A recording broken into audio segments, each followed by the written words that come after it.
This is the Killer Innovations Podcast with Phil McKinney. Keep in mind that the information and opinions expressed in this podcast are Phil's, and Phil's alone, and they don't necessarily reflect those of his past, current, or future employers. Now, here's Phil McKinney. Now, I'm guessing you're pretty surprised. It's been a long time since the last podcast, and I'm guessing you thought that the podcast had gone offline permanently. Well, we're back. The reason I've been offline for so long is I took over a new role as a CEO for a research and development lab. Needless to say, I've been heads down retooling this organization. The focus that I've had since the last podcast is really building a culture of innovation based on a set of core attributes, which ties in perfectly to the last podcast and this podcast. So rather than talk about theoreticals, I'm going to give you a look behind the curtain of what I've been doing for the last year. Now, last June 1 of 2012, it was announced that I was taking over this new role. Now, if you're interested in the background, feel free to go to the blog site and take a look. But coming in June 1, what I did was I set out a 100-day plan, looking at the current organization and truly trying to understand what makes it tick. So I spent a significant amount of time, roughly the first 45 days or so, doing one-on-one interviews with all the key stakeholders. That's meant the senior staff within the organization, key participants outside, and industry experts. And I basically asked them 4 questions. And this is the questions that I asked as part of my learning process. So the first question I asked was, what should we preserve? What is it we do good that we should just keep on doing? Second question, what should we stop doing? What is it that we do that just totally annoys you or actually gets in the way or is detrimental to success? And what is it we should stop? Third question is, hey, I'm the new guy. What is it that you most hope I do? What is that thing that you would hope the new guy would come in and change? The fourth question is, hey, I'm the new guy. What do you hope I not do? What is your one fear that I won't do coming in as the new guy? Now, what's interesting about that last question is that when I talk to all of the employees within this organization, 95% of the employees gave me the exact same answer. And that is their biggest fear is that the new CEO would come in and not change anything. That it would just keep the status quo. The employees don't have their head stuck in the sand. They got the fact that for the organization to be successful going forward, things fundamentally had to change. And they were hoping that whoever came in as the new CEO, that they would not be afraid to upset the apple cart and really take a look at the entire organization top to bottom. Now, based on this charter of change, which I felt I got both from the employee base but also the board of directors, first thing I wanted to do was really understand what made up the core attributes. What makes the organization the organization? Now, what I found was a little surprising. Now, you could argue that there are some core attributes, that there are certain policies and procedures. But in my assessment is that the core attributes were either inherently done by accident or worse, non-existent. Now, this actually created a great opportunity because I could build the core attributes up from scratch. So how do you do that? Well, first of all, the key there is you got to help everyone understand why core attributes are so important. Now, there's a previous podcast, and there's also a blog post on this that is from last year that you can go out and check, and I'll link to it in the show notes. The first thing out of the gate was collect up a list of words that either describe what the organization is, or in this case, more importantly, what is it the team wants the organization to become? When there's no core attributes that exist, this is an excellent opportunity to participate in the process of defining an organization that you want to work with, that you want to be a part of, that you want to contribute to. So we collected up all these words. Now, keep in mind, core attributes articulate what you stand for. They explain why you do business the way you do. When all else fails, organizations need to be able to fall back on a set of core attributes that drive everything from decision-making to priorities to how teams interact with each other and how we get viewed outside in the marketplace. So, what were the core attributes that we came up with as part of this new organization? Well, I'm going to run through the list here relatively quickly just to give you a feel, but these are not what I would call core attributes that apply to every organization. Core attributes need to be personal. They need to mean something to your organization. So, the core attributes that we came up with include, we are passionate. We need to have passion. As I've said in the past, if you're going to play in the innovation game, what I hire for is passion. I can teach technical skills. I can teach how to be more innovative. I can teach an innovation funnel process. What I cannot teach is I can't teach passion. Core, fundamental, people in the organization, the entire organization needs to be passionate about what it is they do. Second, we think big and bold. We are an R&D organization. We get funded by outside corporations that are in the industry to develop and invent what's going to be the next big product or service. We get paid to think big and bold. This attribute I put in place specifically to challenge the organization to get out of the rut of kind of the incremental next innovation that inherently describes any industry. We need to think big and bold. Third, we are fast and agile. When I went back and I looked through all my notes on the 4 questions that I asked all the stakeholders, one of the key complaints about the organization was it was slow and it was fixed. Not a lot of flexibility to do new and different things or to do it a different way. So this is a core attribute to challenge this process or this perception of the organization from the stakeholders. We need to be fast and agile. Fourth is, we are a team. We're small. We're not that large of an organization. The only way to success is not about individuals, but about team. Next is, we classified an attribute around what we call unlocking individual potential. How do we enable people within the organization to achieve way beyond what they even think they can do themselves? How do we challenge individuals? How do we put together development programs? How do we create an environment where people go far beyond contributing to the success of the organization, far beyond anything they would have thought they could do? The next one, we lead by example. When I went back again and looked at my notes from the 4 questions I asked all the stakeholders, one of the key attributes of this organization was its honesty and integrity. I got constant praise and constant accolades about the honesty and integrity of the organization down to each individual within the organization. And we defined this as really being the anchor, the cornerstone, the key to our organization. And in this case, we say that we lead by example. We're going to set the bar on how we interact with each other, how do we interact with people in the industry, and how we interact with people outside the industry. We lead by example, and core to that is our honesty and integrity. And last, we are resourceful.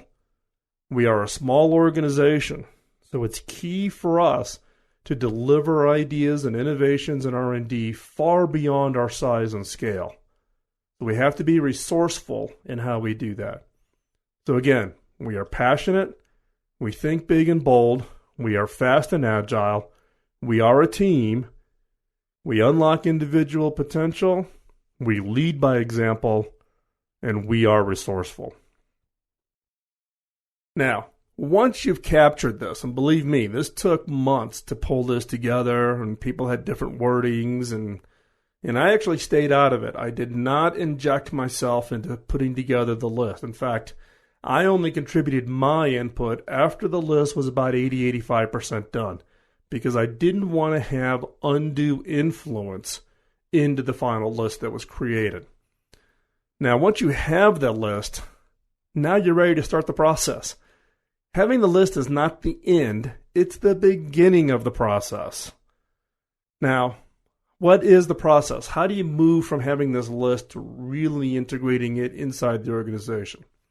First things first, the senior executives must own this. This is not an HR process. This is not a personnel development team process. This must be always controlled and owned by the senior executives. The senior executives have to sign up to live these core attributes.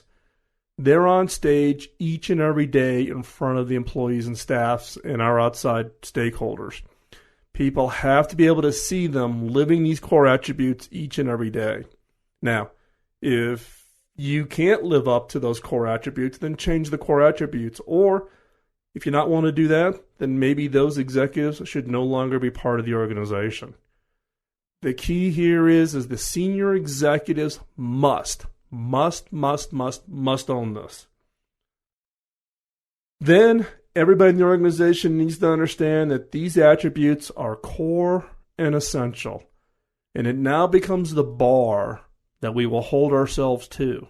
We will hold ourselves to interacting with each other, interacting with our stakeholders, and interacting outside of our industry and our organization. And we need to manage the process to get everybody on board. It's communicating the core attributes, communicating the importance, and then working a process to get everybody in the boat. So what did we do? How did we actually go through this? First off, we talk about them. We would do it at all hands meetings and team meetings, and we filtered this through to the entire organization. In fact, I would challenge you that if you meet anybody inside the organization and ask them about the core attributes, they would be able to walk through and explain to you what the core attributes are and why each one of them is important to our organization. Now, rather than just telling people these were the core attributes, what we did was the initial list, and there's been some tweaking to it, we published that and then invited people to come in as part of group sessions and come up with ideas on, did they like that particular core attribute? But more importantly, think about that core attribute and how we should live it. How we should, as an organization and as individuals, live that core attribute. Passion, unlocking individual potential, lead by example. We collected up that list, and we actually got then volunteers from the rank and file within the organization to help brainstorm and pull together a set of recommendations to the executive team about how we can live it. So it isn't just about big and bold and those types of things, but actually how do we live them? How do we do them? What would be things? What would be proof points that we could go off and do? As part of that exercise, we also created an assessment to allow the team to assess themselves. Could I, as an individual, live to these core attributes? And how am I living to these core attributes? We did it as a peer. So people at the same level got assessed by their peers around those core attributes. And we did it as a team globally. It was a real eye-opener for everybody in the organization, where people recognized that they were already living a number of these core attributes, and there were some core attributes that they, maybe wasn't a negative that they weren't doing them, they just hadn't really applied and really thought about them. And out of that, we got an extreme positive feedback response around those assessments, which allowed people then to think about what are the things they were going to do personally over the next 6 to 9 months to really live out these core attributes. The other thing we've done is we've changed our hiring process. New recruits that are being considered to come into the organization get assessed against the core attributes. If there's not a match, it makes no sense to bring somebody into the organization. We've set the core attributes, and everybody in the organization is aligned on this. And in fact, this was really driven by hiring managers using the core attributes really as that filter screen to make sure that people coming into our organization aligned with the culture of what it is we were trying to build here. The result is that the new hires that we recently brought into the organization who have been assessed against these core attributes have hit the ground running and have had huge impact into the organization. The other thing we've done is we've included core attributes into our performance management.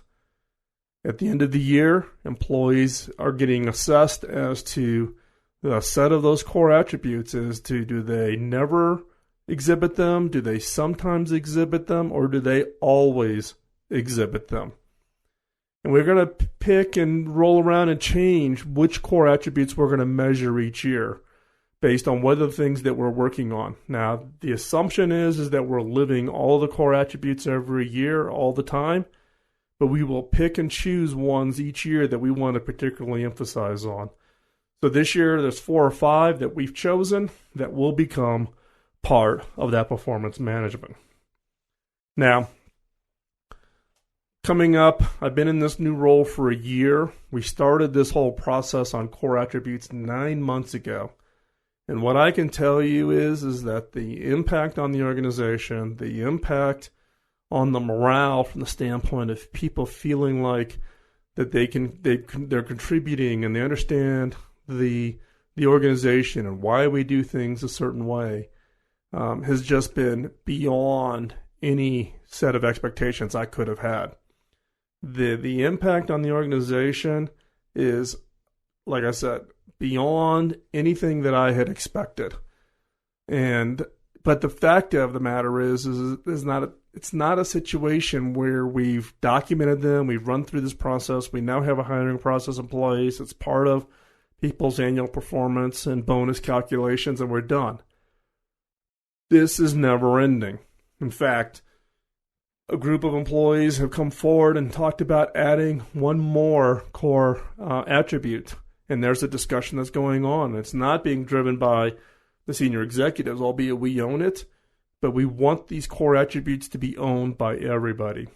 So fact is that you've got to be open to that. It's not static, and it's a never-ending process.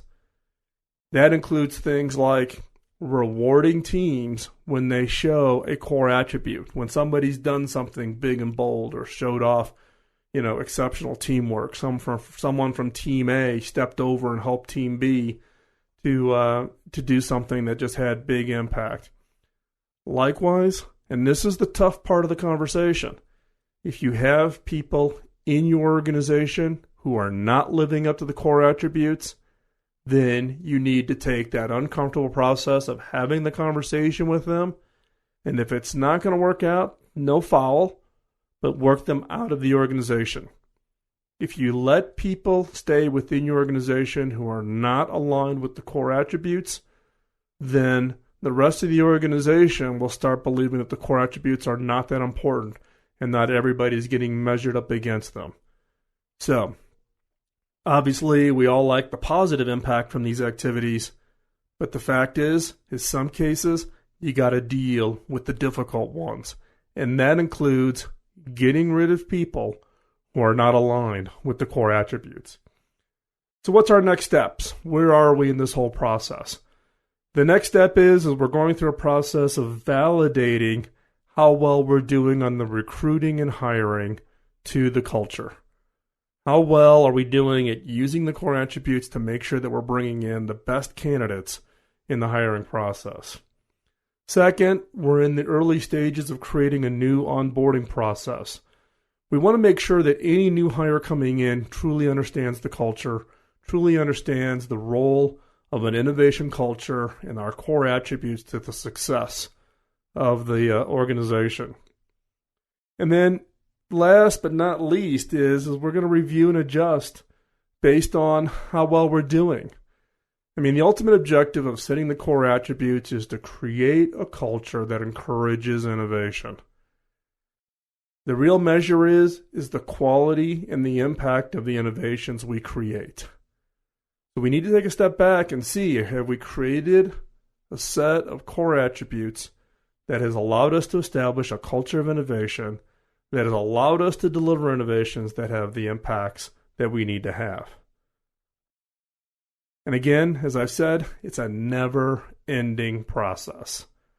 As I said earlier also, the impact from this activity over the last 9 months has been unbelievable. I could never have anticipated the impact and the upside that it has generated by really spending the time.